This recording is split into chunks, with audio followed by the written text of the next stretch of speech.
I want to begin with your latest op-ed on this, and you write that there are only three numbers that matter to Trump. The average U.S. tariff rate on other countries is 3%, Europe's is 5%, and China's is 10%. To him and to many Americans, those figures seem fundamentally unfair. So why do so many economists think he can't move those averages closer together without harming the economy? You know, it's a great question, Pamela. We have not had an experiment really in a half a century in any kind of major tariff situation. Since the 80s, trade barriers have been falling. There are a lot of good things that come with that. Prices get cheaper, but as you know, Trump has said, and as President Biden said before him, there's a trade-off. You know, you get a lot of outsourcing of critical industries. You get a sense that consumption and consumer prices are everything, whereas income and jobs are less important. He's trying to rebalance that. It is a big experiment. I think it's not going to probably go as smoothly as the experiment in 2018, 2019 did when there were tariffs on China, and it really didn't impact inflation too much. We're talking potentially about across-the-board tariffs. We're talking about retaliation from lots of countries around the world. So this is going to be a much, much messier experience. And how long do you think this could all take until we really understand what we're dealing with here and how it's going to impact everyone's wallets? So I would say that there are two or three things in effect. One is the power of the U.S. consumer market. We are the biggest, richest market in the world. A lot of countries need to sell into the U.S. more than the U.S. needs to sell abroad. So that's a bargaining chip for Trump. And it will be interesting to see how countries and companies respond. But there's also the politics of this. And I know particularly a lot of European countries, Canada, leaders have said, we're not okay with the way in which these negotiations are taking place, this sort of unilateral approach that Trump is taking, and also the on again, off again. And they may just say, you know what?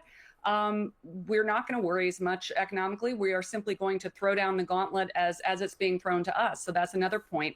And then the final point is how much price increases consumers can take, companies can take, who's going to pay for them. Companies may reduce their margins. They certainly have room to do that. Consumers may pay a little more. How much more? We don't know.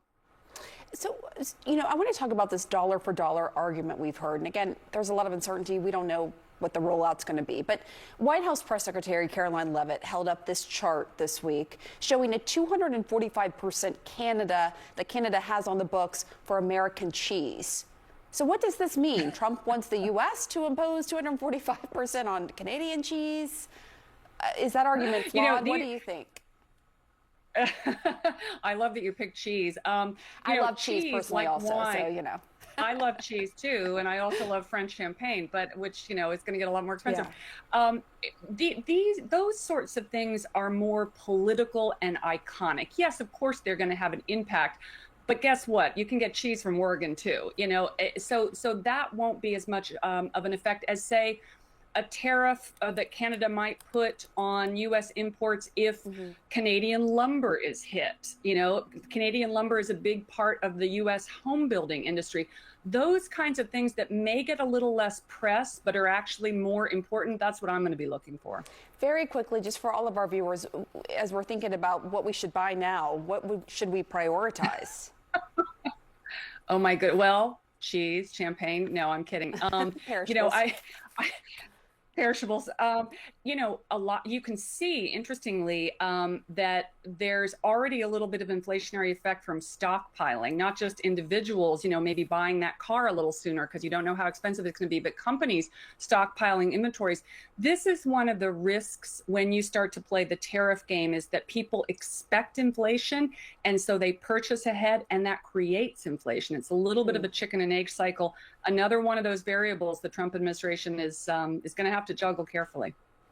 All right, Rana Foroohar, thank you so much. Wolf. All right, Pamela. Europe and other close allies like Canada have already vowed to retaliate against these latest tariffs. The Premier of Ontario, for example, Doug Ford, has become one of Canada's most outspoken critics against President Trump's tit-for-tat trade war. The Premier of Ontario is joining us right now. Premier, thank you so much for joining us. This new plan is expected to be the most aggressive move yet by a tariff-consumed American president. What is the mood there in Ontario and indeed the rest of Canada as we await this announcement later today? Well, Wolf, thanks so much for having me on. And I start every interview saying how Canadians love Americans. I love Americans. We love the U.S. And what this is going to do is going to hurt American families. And the folks you had on just previous is 100% bang on. The lumber that homes are built, majority of it is coming from Canada. It's going to increase the cost of a house, the autos as well. We ship as many autos as we buy, but the cost of a pickup truck or an automobile is going to go up. And then the pharmaceuticals, too, that he's going to go after are going to hurt seniors on fixed incomes that get a lower cost on pharmaceuticals here in Canada. So these tariffs is nothing but a tax on Americans. And President Trump calls it Liberation Day.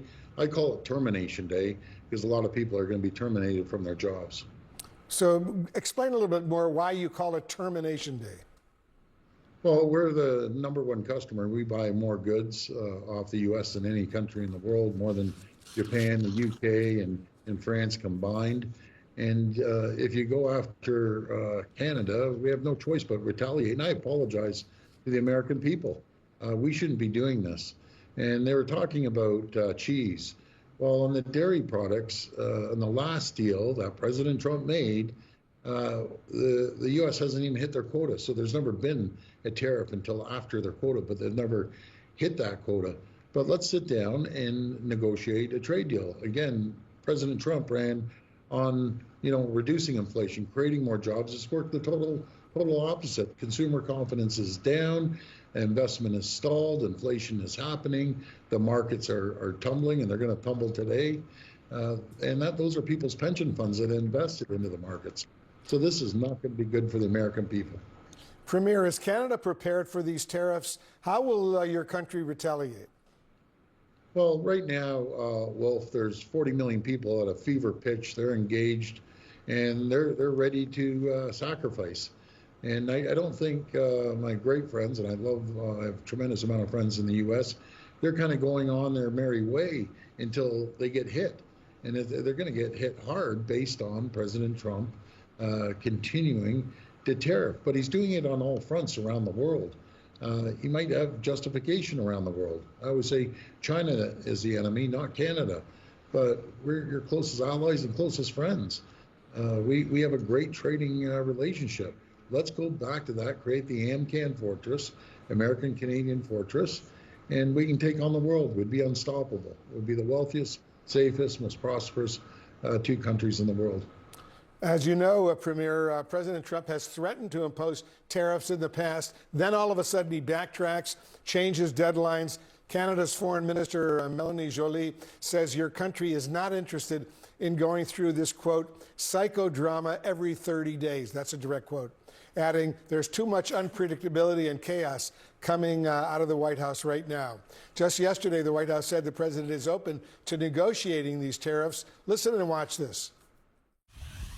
The president is always up to take a phone call, always up for a good negotiation, but he is very much focused on fixing the wrongs of the past and ensuring that American workers have a fair shake. Premier, do you think the president might back off these massive new tariffs and possibly implement something much smaller? Well, I really hope so. I'd like to just go back to the original deal. We had a great deal. He said it was the greatest deal ever. I guess it's not the greatest deal ever now. But, let's work together. Let's sit down. 2 greatest countries in the world. I understand there might be issues around the world, but not with your closest neighbor and closest ally. So we need to sit down and do everything we can to have certainty. No one likes uncertainty. People don't like it. Businesses don't like it. The market doesn't like it. And that's what we're facing right now because every single day something changes and it's hard to keep up. Canada's new Prime Minister, Mark Carney, has declared that the old relationship between the United States and Canada is now over. So what does this new relationship look like to you? Well, I just feel that we have to settle this and have some stability in both economies. Once we have the stability, we sit down and renegotiate the USCA deal or the USMCA deal, and it will give people confidence, and people will start investing into their companies and growing the market. As I always say, with the auto sector. You can't unscramble an egg that's been around since 1965. You have to make the omelet larger. And that's what we need to do to protect ourselves against countries that don't see eye to eye with us. Yeah, you say you love Americans and you have a lot of friends here in the United States. We love Canadians. We have a lot of friends in Canada as well. This is an unbelievable situation that has actually developed. Premier Doug Ford of Ontario, thank you so much. Let's hope for the best. Well, thank you, Wolf. God bless America. God bless Canada. We'll get through this together. Well said.